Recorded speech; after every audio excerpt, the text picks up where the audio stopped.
To everyone else out there,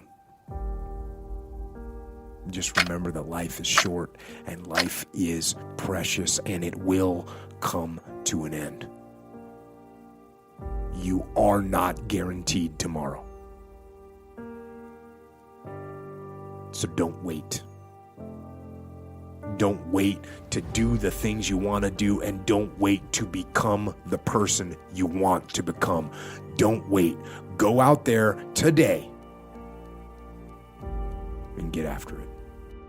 When you just haven't got the intrinsic drive to go full on at a task, let me tell you what, when it comes to life, don't just go through the motions. Live.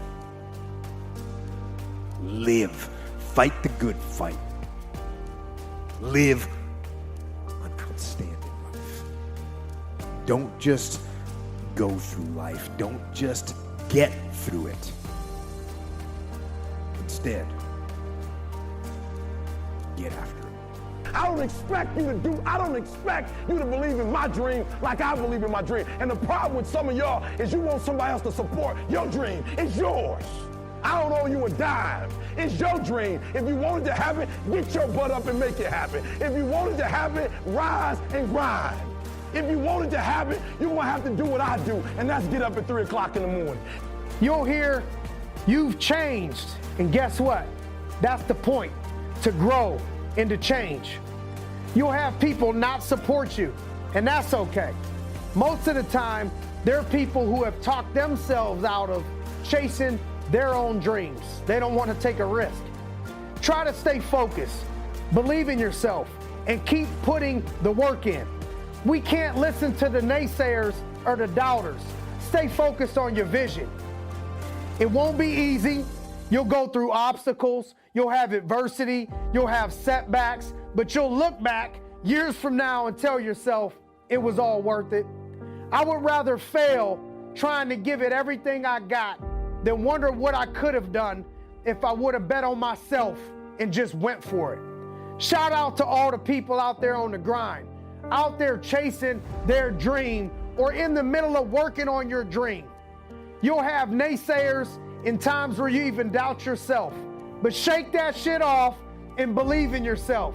If you feel it in your heart, get out there and go get it. Keep on dreaming, keep on grinding. One of the keys to my success in life was I was able to see myself at the end of a very difficult task before I even started it. When I was 297, out of shape and afraid of water, I was able to see myself at graduation as a Navy SEAL. But as time went on, I kept on getting rolled back to day one. And every day got longer and longer. So what I had to do was I had to take this big chunk and make it small. So I became the master of the one day that I was living. We have to do that now. We don't know when the end is coming to this. So we got to master that one day. It may keep on getting pushed back day after day. If you master that day and want to be harder and stronger, you'll figure it out. Stay hard. I never had, and the crazy thing about what, you say that, I didn't have a come wake me up at 3 o'clock in the morning and say, hey, you gotta get your shit in. I had no trainer. I didn't have a nutritionist.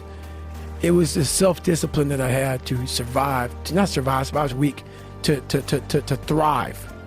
No one said, hey man, you're 297 pounds, man. I'm gonna help you out. I'm gonna help, hey man, you're not smart. I'm gonna help you out. I had to work at all this shit. I had to overcome, and it self-disciplines everything. And if you don't have it, I don't look at you right, because I know you're capable of more. It's not discipline so much for me. It's all on you. It's all on you. The self part is what's big. We need someone to hold people accountable. Fuck that shit, man. Fuck that shit. We count on people too much to get us through shit. And we look to our right, we look to our left, we're looking for help. And if you can build that self, you can build that total accountability in oneself. And it's not about being selfish. I'm trying to create a better me, so hopefully people who are hearing this are taking it the right way, can say, I can run a mile. It ain't about running 205 fucking miles, doing 4, being a city. It ain't about all that shit. Shit doesn't matter. I want you to see how fucking far you can go. And that's all it's about, yourself. And that's... Before I joined the military, I hated the water, so I had to go practice. So every morning I wake up, I go to the pool. Before I jumped in that water, I put my toe in the water to feel how cold it was. Me doing that was my silent protest. It was me feeling sorry for myself. It was me being a little... And I realized if you're gonna do something, anything in life, you better attack it. A lot of us are going through wanting to be better, wanting to find more. And what we're doing is we're putting our toe in the water of life to see how cold it is. We're not attacking anything. We're going at it half-assed. There's one thing for sure. A lot of us think we can rise to the occasion. Well, you can't. You fall back on your training. It's the ones that outwork everyone over time that separate themselves over the long haul. This is why you see people that aren't prototypical linebacker size players, like Ray Lewis, as an example, ends up being one of the GOATs, greatest of all time. Lewis was called a little on the short side while he was in the NFL Combine. His response was, great things come in small packages, and he backed it up. It's the same reason why Tom Brady was a frail 6th-round draft pick and is a Hall of Famer, and in my opinion, the greatest quarterback of all time. This is even more true in business. It's the person who's willing to separate themselves by outworking people over time. That's the person that ends up getting to the elite levels and stays there, not just shows up once or twice. Growth stops when you lose the tension from where you're at and where you can be. Stretching is what makes a rubber band valuable. Rubber band doesn't do anybody any good unless you start to stretch that thing out. That's how things start to work in business. It's not the 95 guys out of 100 that you got to train to beat. You got to stretch yourself. It's the 1 out of 100 that you need to outwork in order to be the best. A lot of times people can look around and say, well, I'm working harder than these people. I'm working harder than most, or 90% of these people. But are you outworking the champions if that's where you want to be? So here's some thoughts. Number 1, how does your work ethic match up with elite performers? Ask yourself this. Don't zone out on me right now. Ask yourself, how does my work ethic compare to the elite performers? Second thing, how are you using the time that most people waste? And we all like to take this 4-lane highway, the easy highway. It has fucking signs, it has restaurants.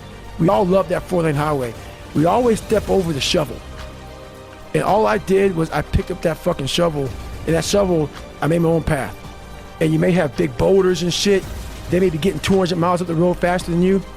But going through this path of life, this journey over here that you make yourself, that's incredibly difficult.